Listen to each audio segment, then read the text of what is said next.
Welcome to my 2021 Anime Awards show.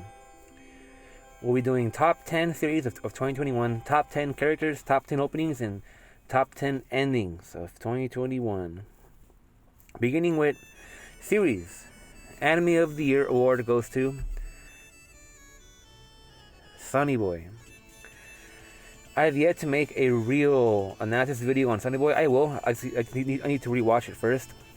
But this was one of the best experiences I had all year watching anime. Just the abstract, complex storytelling. Just you can make so many theories about what's going on because it's intelligently written. It's not so hard to follow because you're not meant to get everything. But it's a ride that I love and I'll cherish it forever. The running scene where Nagara and Mizuho are going back home. 10 out of 10. It's a masterpiece. I love Sunny Boy. But it also shows you how close-minded and how ignorant and how people just don't like to think anymore. People want things that are just spoon-fed to them. Sunny Boy does not spoon-feed you. It is a worthwhile journey that tests your mind. But people don't like to think. People do not like to think. But I love Sunny Boy. I hope that we get more anime like this. I miss this series. You know, I was in discussions episode by episode, week by week. I didn't want it to end. Number 2, Odd Taxi. It introduces that noir type of approach that is not seen very often in anime. It has amazing dialogue. The characters have all very meaningful things to say. Orokawa is a great character. He is very negative, but he's just fed up. He's fed up, and he has a very strong sense of judgment. It's intelligent. It's very intelligent. Yano was an amazing villain. I just hope they would have done more with his rap style. He has a rap song out that's like a minute and a half long. I was hoping they were going to use that where he kills somebody and he's rapping, he's killing him. I think that would have been really cool to add to the show. Other than that, it's just very well written, memorable show. I love it. The character art is kind of bland, but towards the end you find out that everybody was humans all along, even though that was already spoiled from the promotional material. I love Odd Taxi. I like how people just did not want to watch it based upon the art alone. Odd Taxi is a good example of judging a book by its cover, but it's an amazing series. Number 3, Megaton Q Musashi. This one is currently airing for the fall season. It is an aliens versus humans type of story, but some of the aliens feel that they should strive towards peace instead and betray their own race to try to negotiate with the humans. There is a large cast of characters, but this series does what a lot of anime does not do, and that is that they properly develop the characters. I have a lot of respect for that. Yamato and Arsham had this very nice wholesome date in the previous episode. Ryugo, a character I did not like, got an episode about him and his mother that redeemed him to me. The fights are all about Yamato improvising his style. I mean, what's not to like about this series? It's just a good series. However, the game did bad, and I think we're getting canceled in certain countries. But that didn't stop Megaton Musashi from being a nice anime. In fact, Yamato is, and I can tell, he is very inspired by Yabuki Joe from Ashura no Joe, because the director has worked on anime by that author. In fact, there are many points in the anime where Yamato is sounding just like Joe. But this series really tries. And nobody's watching it. Give this a shot, man. It's a nice anime. Number 4, Awesome Ranking. I have no complaints about this series whatsoever. In fact, I made this before watching the recent episode. I would have probably put it up higher because I love this series. It does excellent in everything it tries to do, story-wise, character-wise, development-wise, animation-wise, music-wise. It's just, we are watching a classic 10 out of 10 in the making. Now, Sunny Boy, Odd Taxi, and they finished. So we get that complete package there, which is why they're higher. Megaton Q Musashi, it hit the soft spot. That's why it's number 3. But Awesome Ranking, if it can keep this consistent quality, because every episode is amazing. This series does not have a single bad episode, and it gets better and better as you go. It's 2 core. If it can keep this up, it'll be anime. It will be one of the best anime of all time. But sadly, it's gonna go into next year. So Ultimate Ranking will definitely be the highlight of 2021 for many people, and for 2022, as the second core folds into it. You have Boji, lovable character. A lot of people try to bag on him that he's mute, but that's his flaw. That's his tragedy. They lose the point completely. It's obvious that Boji has had his power suppressed. Despite that, you can't help but love Boji. You can't help but root for Boji. But I teared up today, because today I before I recorded my previous video, I kept up on all my season of anime, and I was just tearing up because I love the animation, the storytelling. It's just something that you don't see so much anymore, and I just teared up because how beautiful this series is. I mean, I love Ultimate Ranking. Number 5, Tetsuo no. So this is so bad it's good content. Something can be so bad that it becomes hilariously good. I have cried from laughter week after week after week, fully entertained by how ridiculous this series is. Now, CGI aside, it has an amazing cast of lovable characters. You have Mickey, who is outrageously funny and weird. Botan and Kuruma have a funny dynamic, even better than Sakugan, between Memempu and Kagamba. Yeah, it's all about Kuruma and Botan. You have Ryo, who became a traitor. You have Oliver, which shocked me because he's apparently a traitor too, even though he's so pure and good. It's just overall a series that, this is the series that has made me laugh the most, and it's mostly accidental. It's so bad it's good. It's so bad it's good, but the writing is very consistent. So I cannot wait to watch Tetsuo no. The new episode should come out, I think, Sunday or Monday, was it? Build Divide Cold Black. Teruto is one of the best main characters of all time. He is so awkward and funny. The card battles are very good. The music really stands out.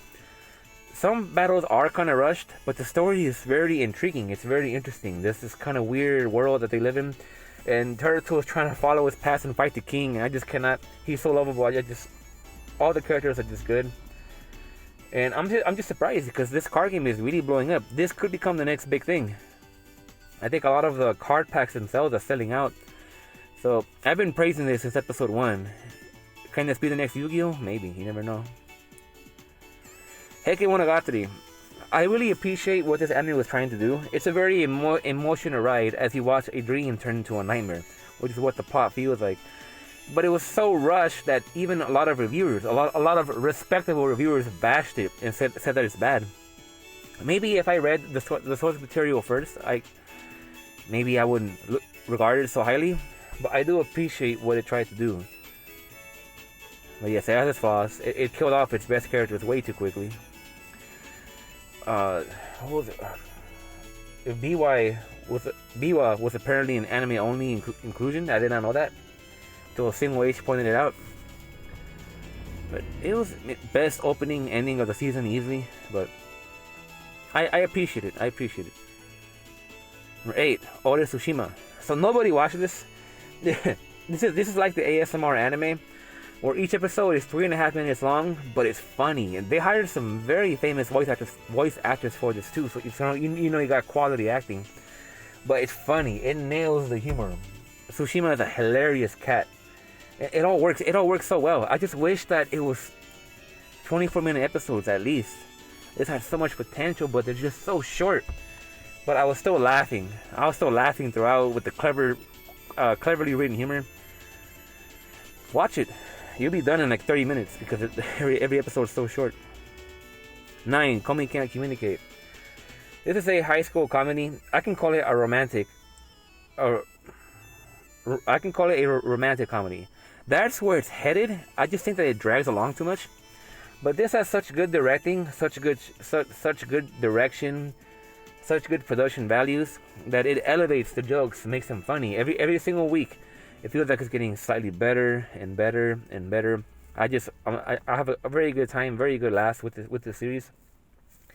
I don't think it's gonna be anything masterful, anything amazing, but at least it's a consistent comedy. Unlike Nagatoro or the Duke of Destiny's Maid, that they got burnt out because the joke got old. But Komi Can't Communicate is different. It's consistently good. I can appreciate that. Number 10, Lupin the Third Part 6. So this is an episodic anime. Episodic is really hard to write well because the plot goes out the window.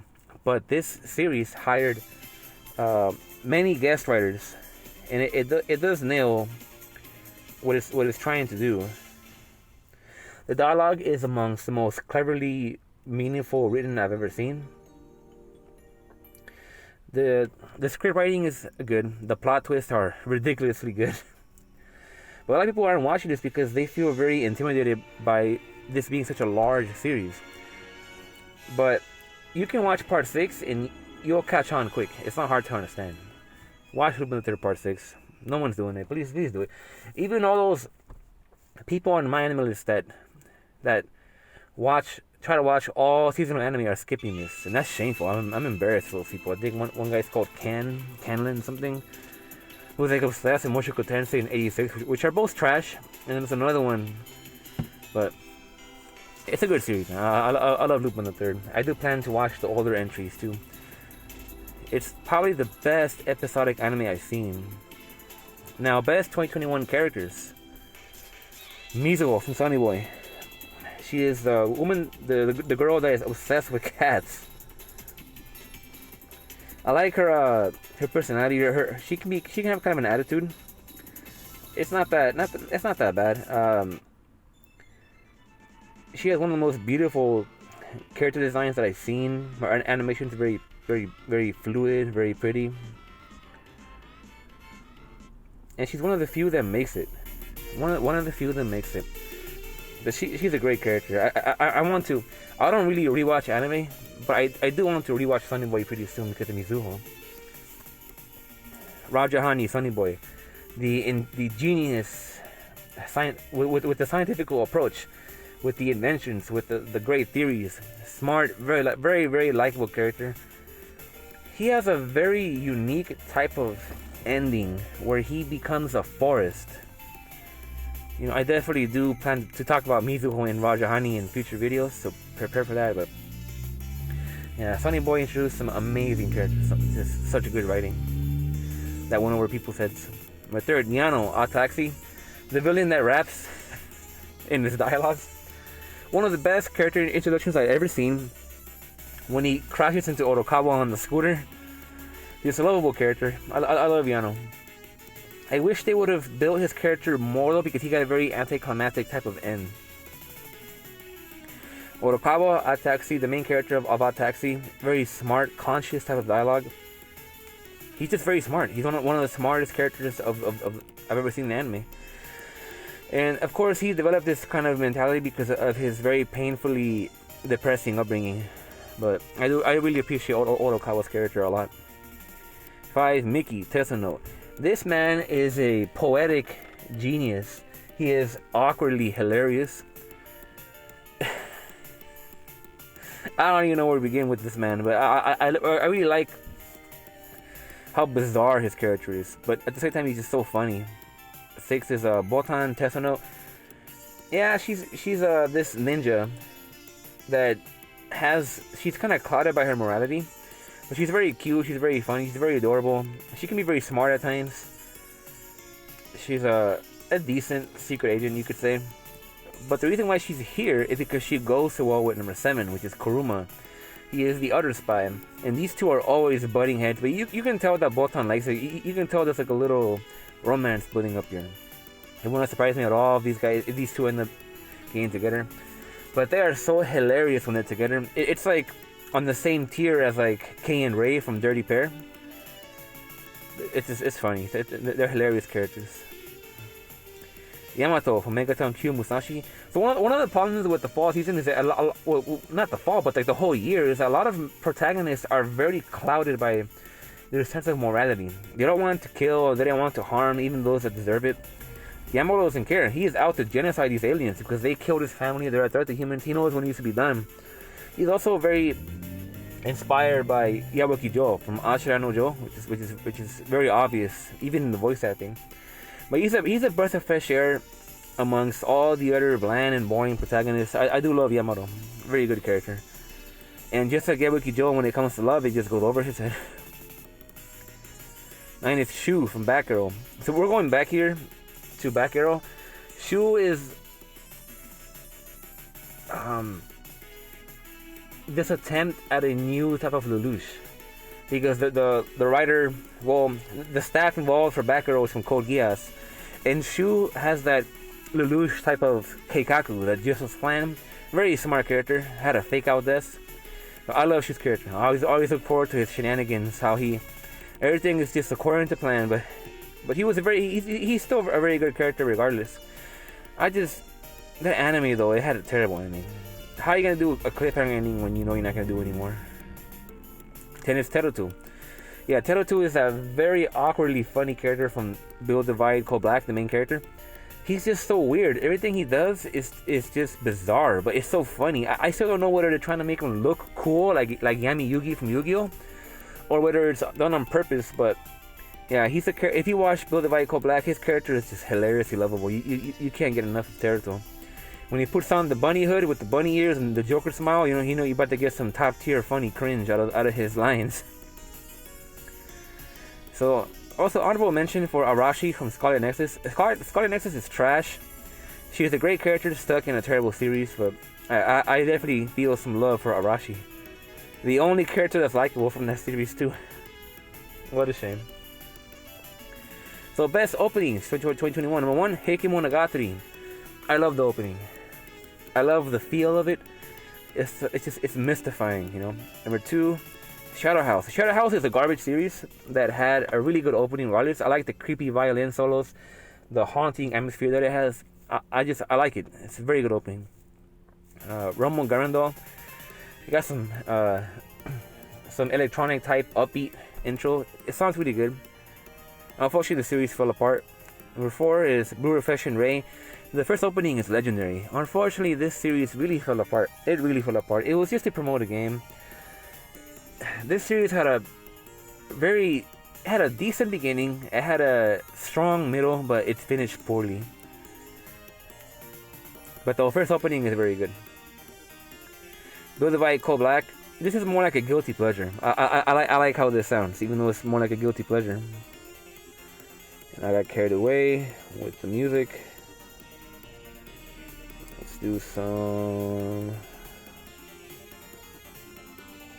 Wait, next is Kyokai Senki. Kyokai Senki is an anime that has nothing really going for it. It's just, I've talked about it in previous videos, but the opening is good. The opening does a really good job to hype up the series. I think it's really well done, but there's just nothing to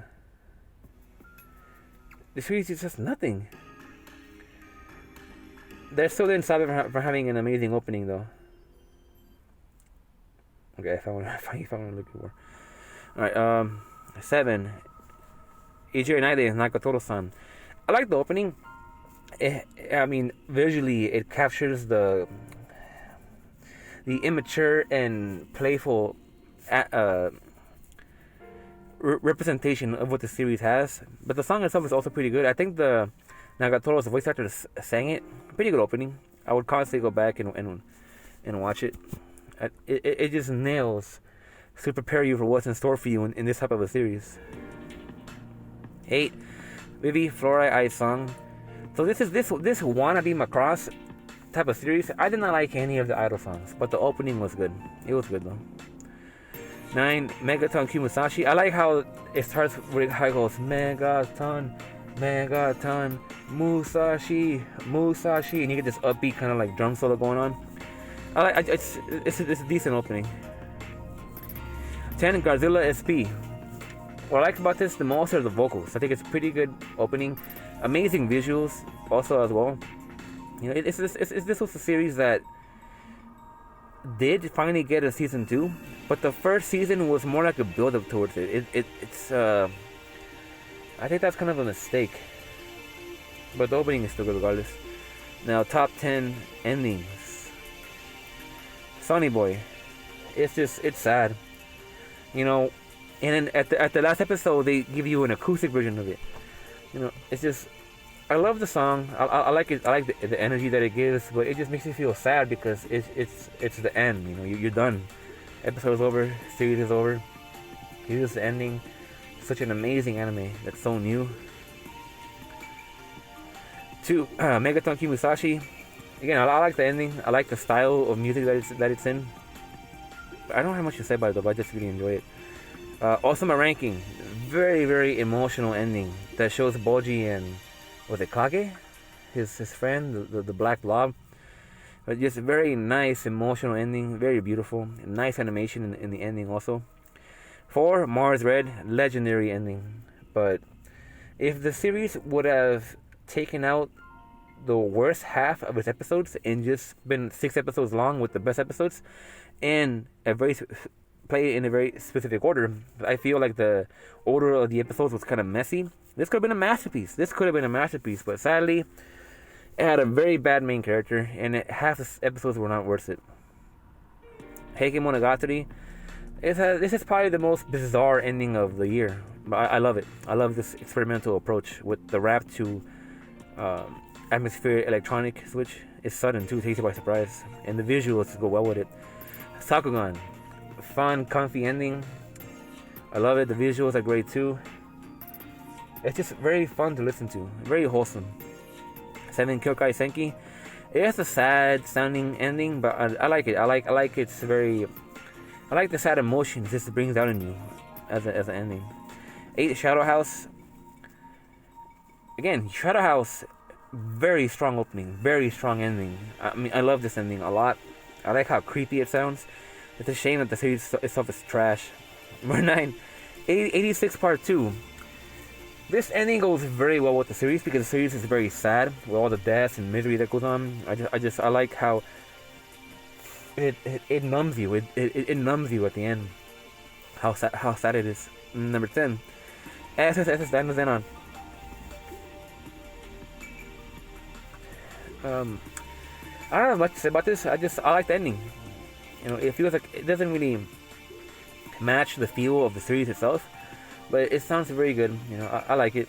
But these are basically, that's it. So these are the 2021 Anime Awards show. Yeah, there's still like 2.5 weeks left. There's not much that can change in 2.5 weeks, but that's where I stand. Thank you for listening.